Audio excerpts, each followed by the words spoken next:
tadi bahwa kalau Anda ingin mendapatkan hukum yang halal di akhirat, harus esensi tauhid, ridho, jangan cukup dengan formalnya saja.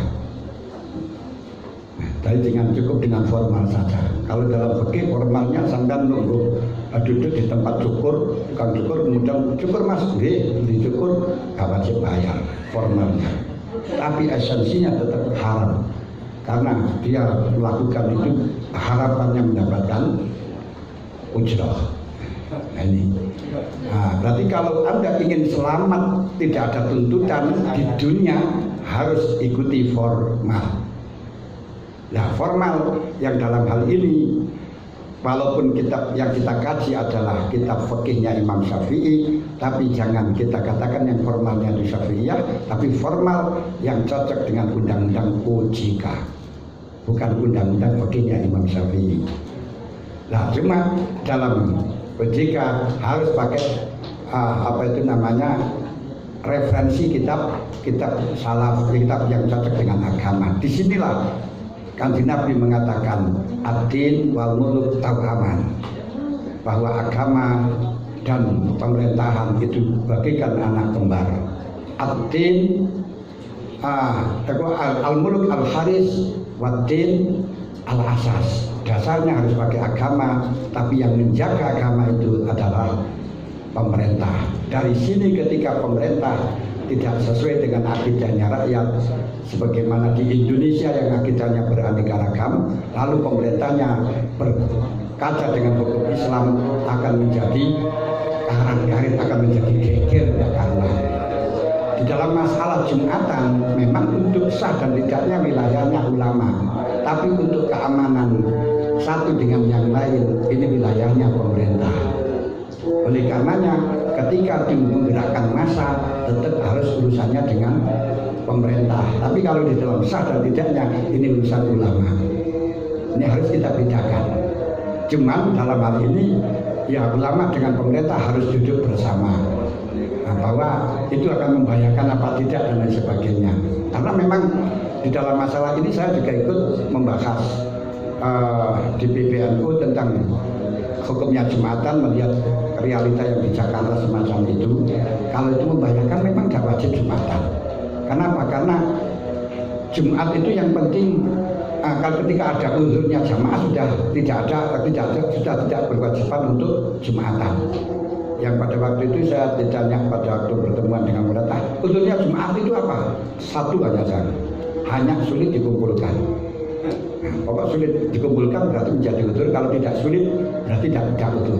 Nah, sulit dikumpulkan ada beberapa faktor.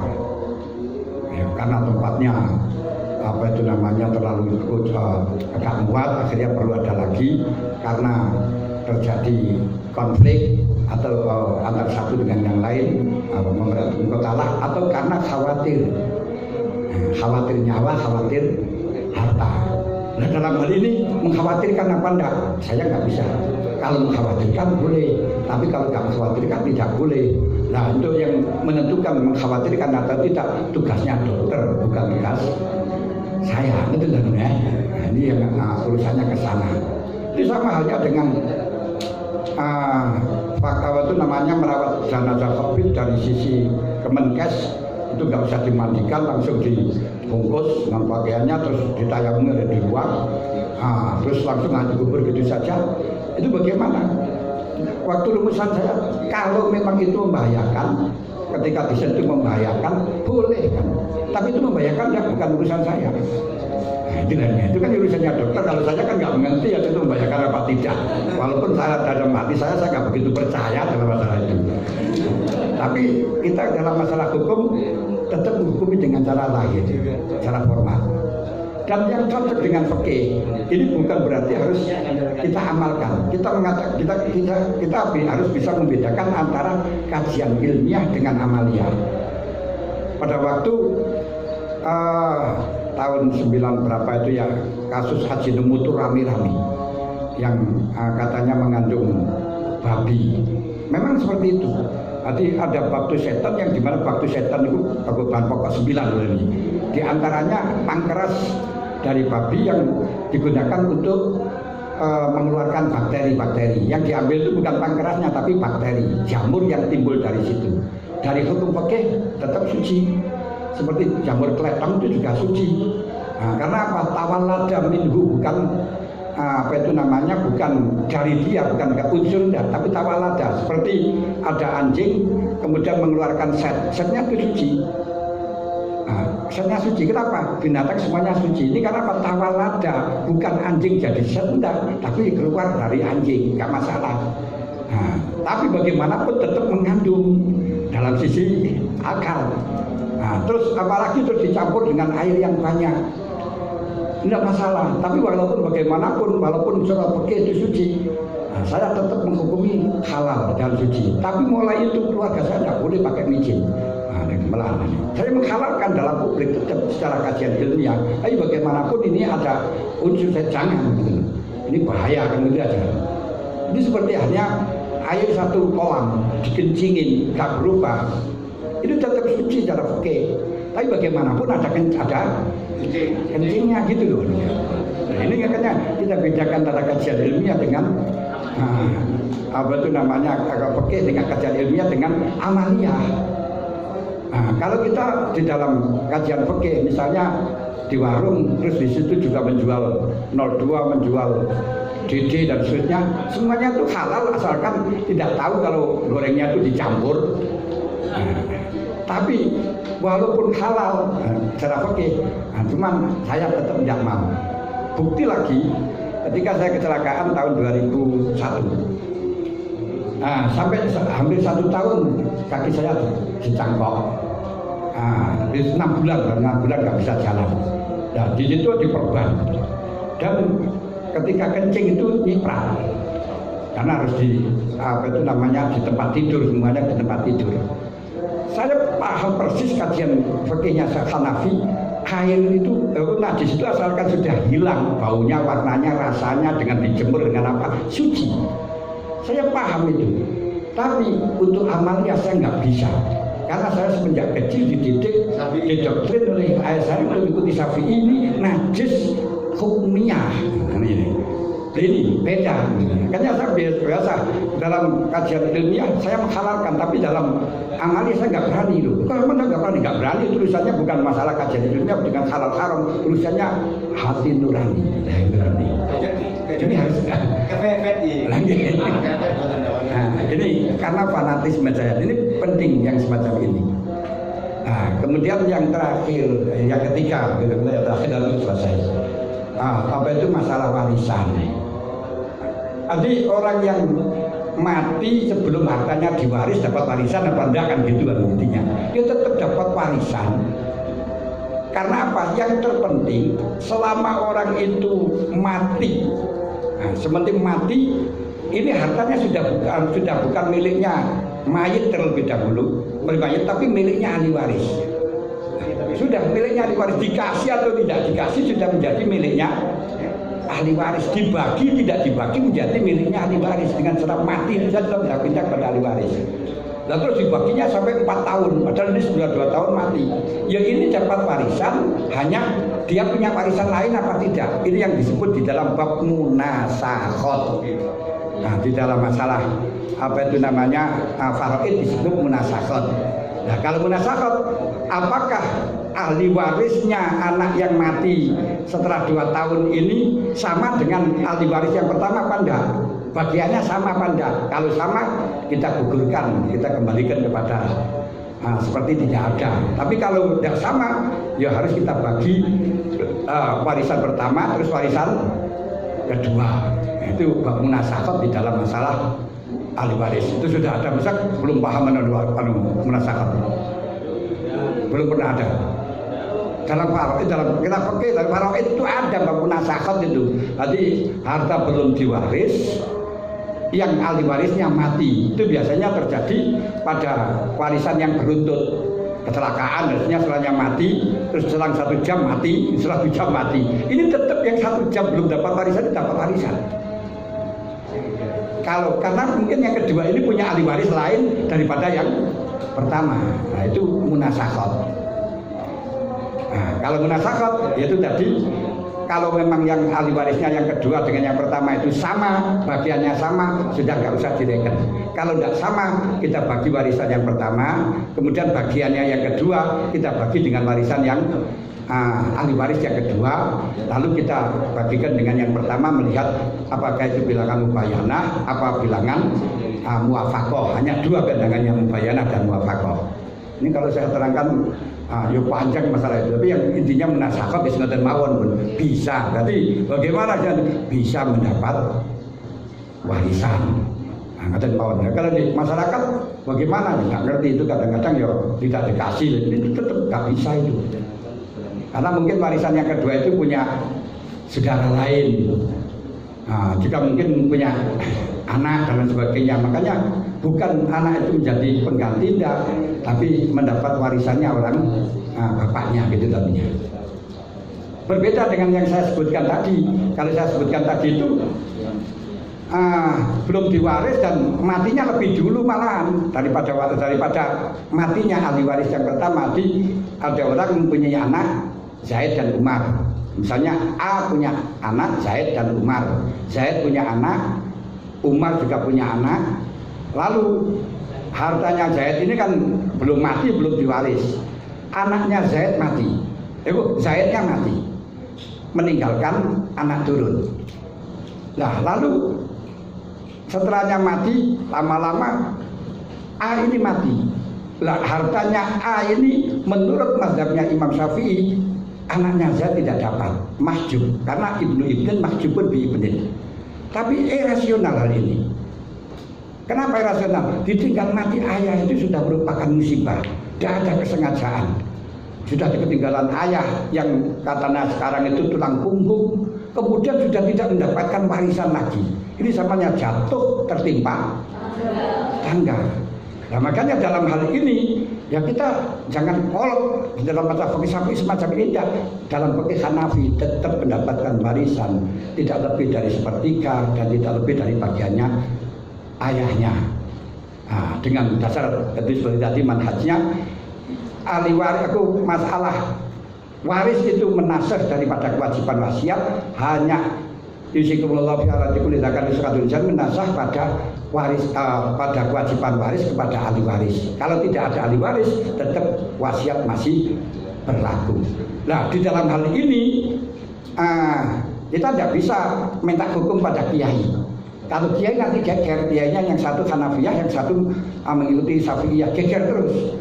Maka yang berhak memutuskan hukum sosial adalah pemerintah. Dalam pemerintah hukum warisan bagaimana? Nah, hukum warisan di dalam pemerintah harus mengakomodir dari beberapa mazhab yang pas dengan kondisi Indonesia, yang sesuai dengan kondisi Indonesia. Tapi ada yang salah di dalam kompilasi hukum di Indonesia, yaitu masalah tabani mendapatkan sepertiga. Yang dulu pada waktu rumusan para hakim-hakim saya juga ikut diundang, itu nggak sah, itu nggak perlu. Tapi dia akan dipertimbangkan, hanya itu jawabnya. Tapi setelahnya dipublikasikan tetap mutabana, itu orang yang diambil itu mendapatkan sepertiga, itu tidak sah, itu nggak bisa itu. Nah, itu nggak ada jalannya. Mengikuti siapa saja nggak ada jalannya. Karena apa? Mutabana itu mempunyai waris sendiri dari keluarga sendiri. Itu semestinya. Tapi di Indonesia dapat. Itu kalau alam bisa sudah itu. Ini sudah ketiga tadi, sudah kemana? Ya, terus kalau ada lagi silakan. Enggak juga.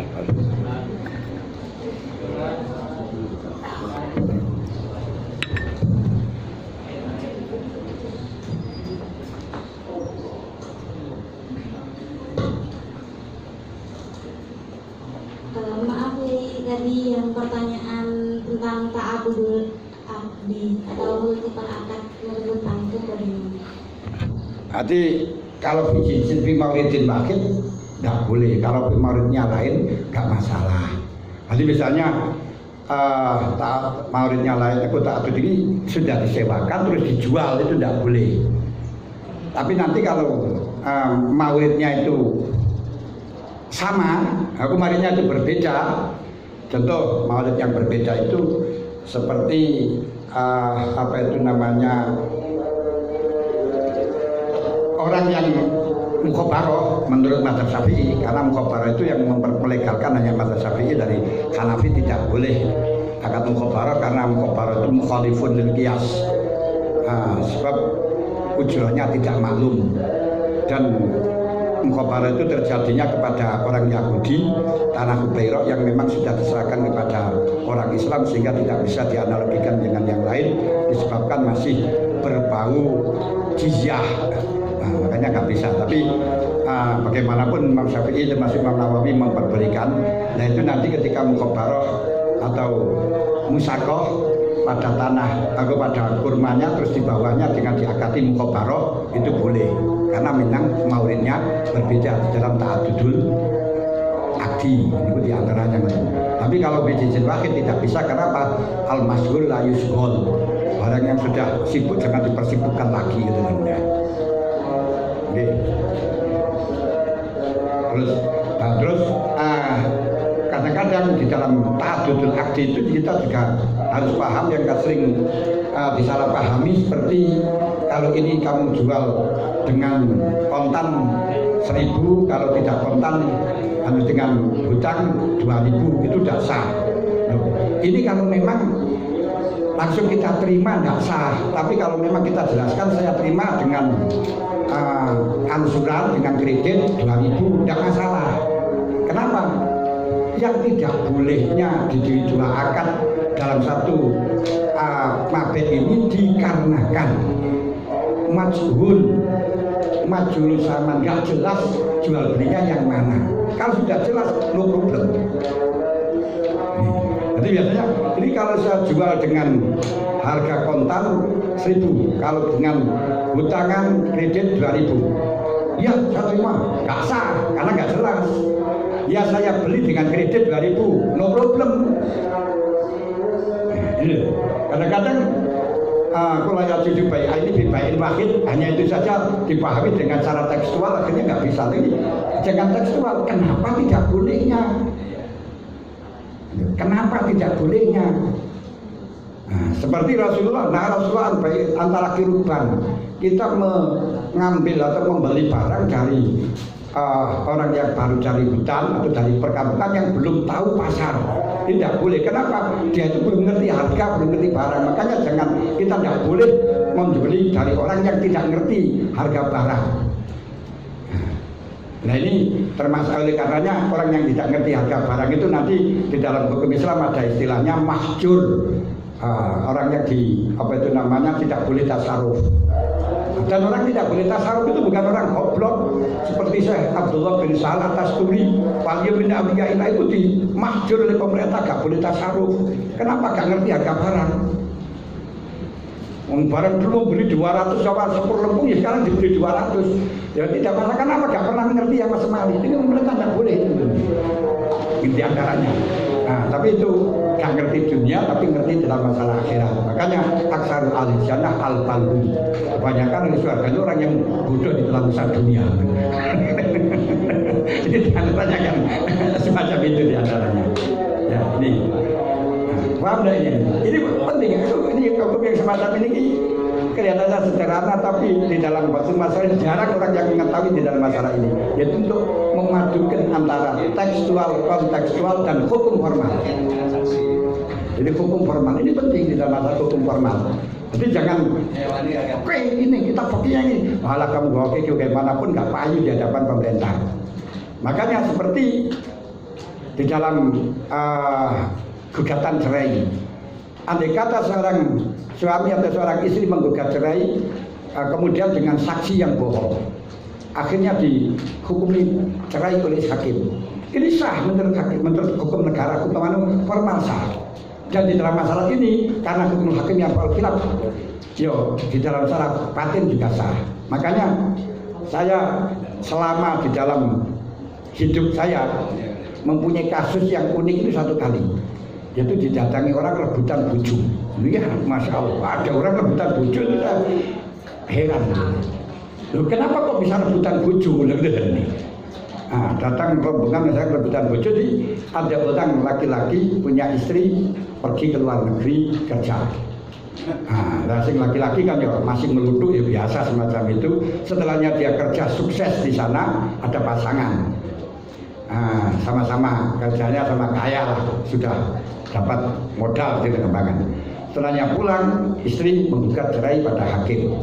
Setelahnya menggugat cerai pada hakim dengan alasan tidak mampu memberi nafkah, dipanggil dengan 2 kali untuk mengimplementasikan fab'atsu hakama min ahli wa hakama min ahliha. Di dalam pemerintah kita tidak dipanggil, tidak didatangi, tidak pokoknya penting diklarifikasi, dipanggil 2 kali, tidak datang, diputuskan. Setelah diputuskan cerai, dapat surat, terus habis itu kawin, betul kawin lagi. Lah sing suami pertama ndak rumongso nolak, ndak pernah ngotot tanya kepada kiai, lu karena tidak nolak berarti masih istrimu. Wadah ini. Nah, terus yang satu karena ini sudah sah dan sudah ada surat cerai, sudah formal, yo istri saya. Wah, harus datang ke rumah saya. Jadi bagaimana ini? Saya hukumi yang benar, yang formal itu. Dengan hukum pokoknya karena apa, hukum hakim yarfa'ul khilaf. Kalau sampai nggak terima, ada ada celah, ada waktu 14 hari untuk banding. Nah, kalau tidak banding apa ya sudah sakit, kalah. Tapi harus saya bilang itulah, wong istrinya sampan wis gak seneng, sampan umpama dipertahankan, wong jenenge gak seneng, gak akan bahagia, relakan saja setiap hari. Karena tidak cukup hanya dengan sah saja dalam pernikahan, tapi perlu ada kesaksian. Ini kalau ada lagi yang dilihat. Monggo. Terakhir.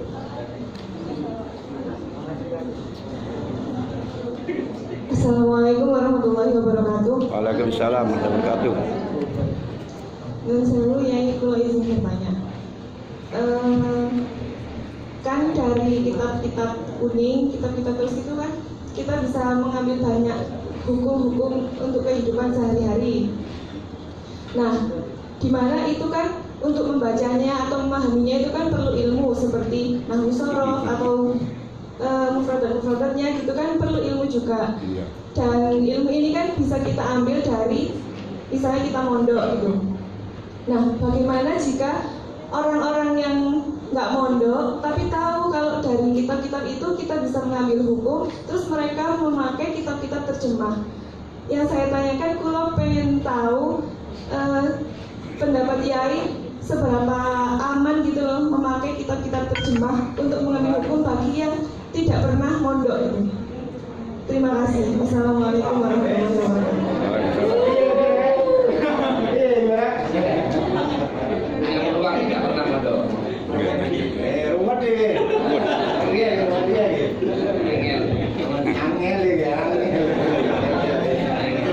Itu sama dengan sampean membaca keputusan Rasul Masail. Itu ya taklid makhdoh. Untuk orang awam boleh, mengikuti itu boleh.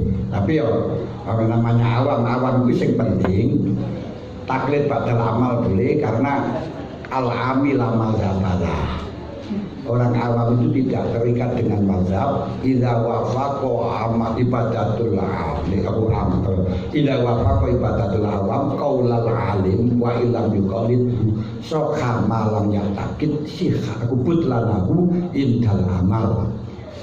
Kalau ada orang alim, orang awam mengamalkan ibadah cocok dengan pendapatnya orang alim, walaupun tidak taklid, asalkan tidak menganggap batal, itu tidak masalah.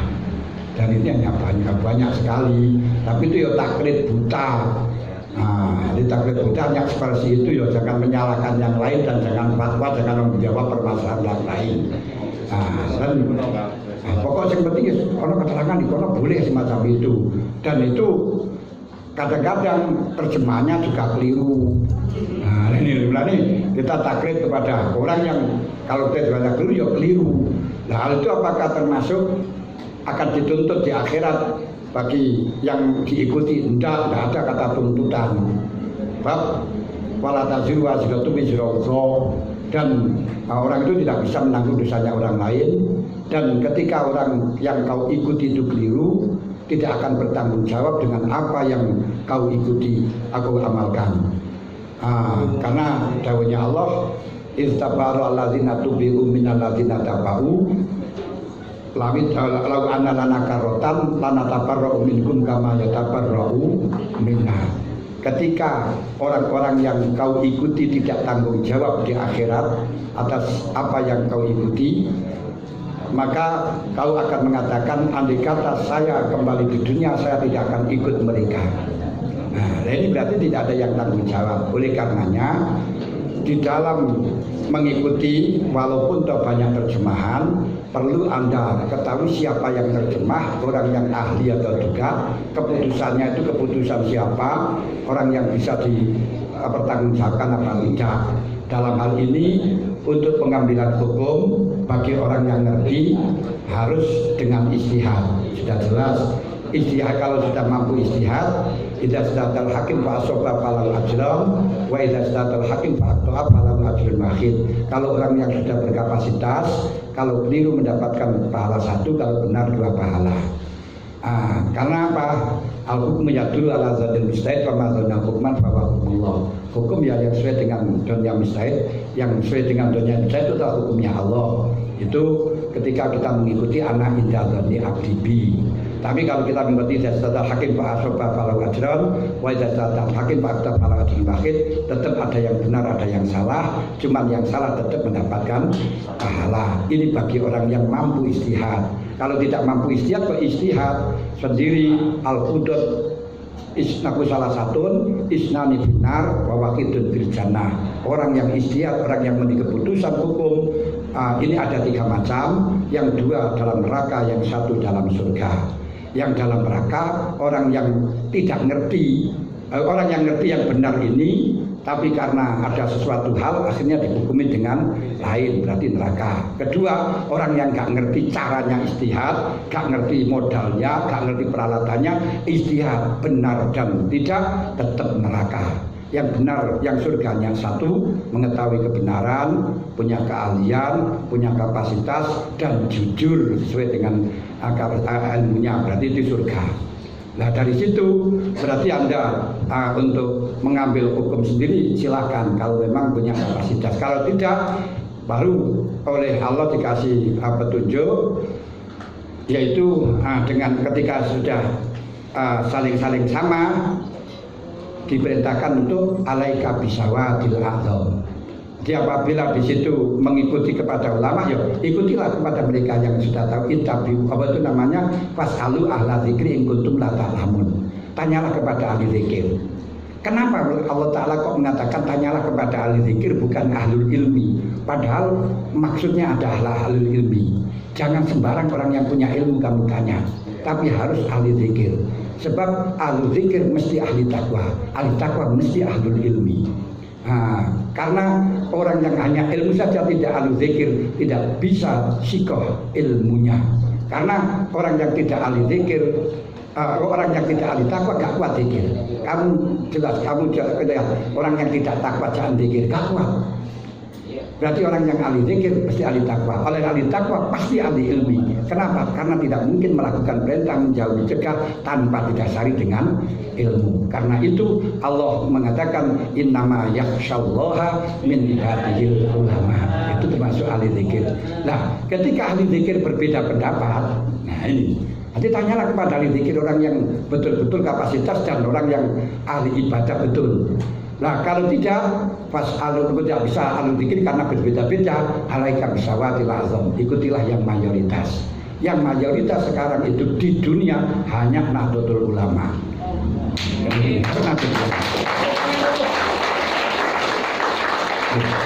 Kenapa kok Nahdlatul Ulama? Saya katakan Nahdlatul Ulama karena Islam yang mayoritas hanya di Indonesia. Negara yang terbesar di dunia 6, yang Islam yang terbesar hanya Indonesia. Itu 6 itu agamanya ya 6, termasuk Indonesia Islam, Cina Konghucu, India ya Hindu, Inggris Kristen, Amerika Amerika adalah Yahudi. Jadi 5 negara yang terbesar itu agamanya 5. Makanya jangan katakan Islam itu mayoritas, enggak. Dengan dibandingkan Cina saja sudah minoritas itu mendarat. Nah kemudian dari negara yang terbesar Islamnya Indonesia, di Indonesia yang Sawadul A'zam Nahdlatul Ulama, selainnya itu kecil-kecil sebenarnya. Makanya Sawadul A'zam adalah mengikuti fatwanya Nahdlatul Ulama. Kalau sekarang Nahdlatul Ulama itu berbeda, nah, kiai pada kiai itu berbeda, Nahdlatul Ulama itu berbeda. Nah, kenapa berbeda? Itu urusan lain. Maka petunjuknya Rasulullah mengatakan alaika bisa Malaika Sawadul A'zam beda-beda, maka ittabi'u man la yas'alukum ajra. Lihatlah orang yang tidak berpolitik, tidaklah kepentingan urusan duniawi. Kenapa ittabi'u man la yas'alukum ajra fakum muhtadun, mereka lah yang dapat hidayah. Kenapa? Karena kebanyakan ilmu-ilmu fikih itu dengan syarat insting keenam, indera keenam, laduni. Tidak bisa dipikirkan dengan cara teks, tidak bisa dipikirkan dengan kecerdasan akal, tapi kebanyakan laduni. Contoh yang saya katakan laduni itu, apa itu namanya? Saya pernah ketika menghukumi traweh, ketika di dalam batu masalah ditanya bagaimana hukumnya tarodi, hukumnya baca sholawat, diantaranya traweh. Waktu itu hanya berdasarkan kitab di dalam Bughyatul Mustarsyidin seperti fatwanya Ibnu Hajar, kalau menganggap sunat bikhususihi itu adalah bid'ah madhumah. Kalau menganggap sunat min haitsul umum termasuk sunat. Tapi setelah saya pulang, masya Allah, saya baca hadis karena asoha imam takudama sing bener usik ilmu wong kuno-kuno. Ternyata itu ada hadis yang sahih dianjurkan.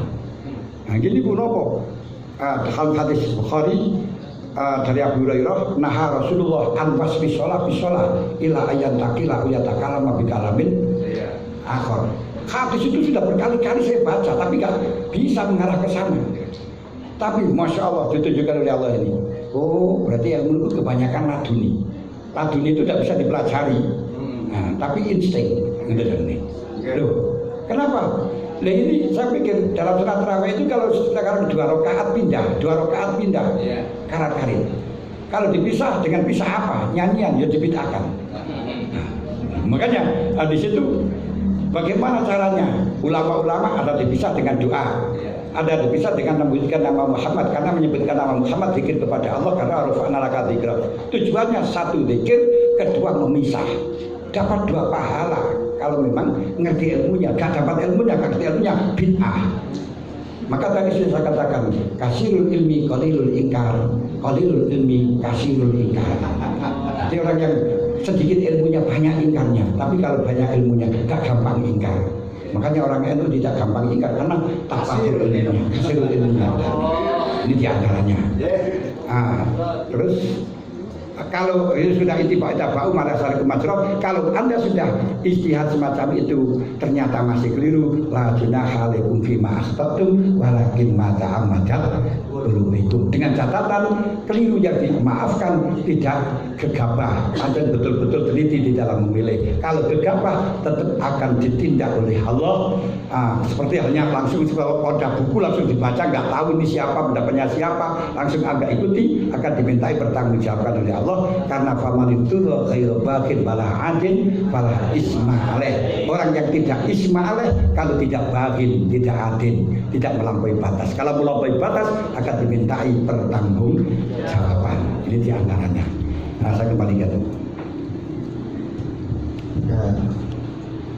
Kami kira sudah cukup ya, karena waktunya sudah melewati batas.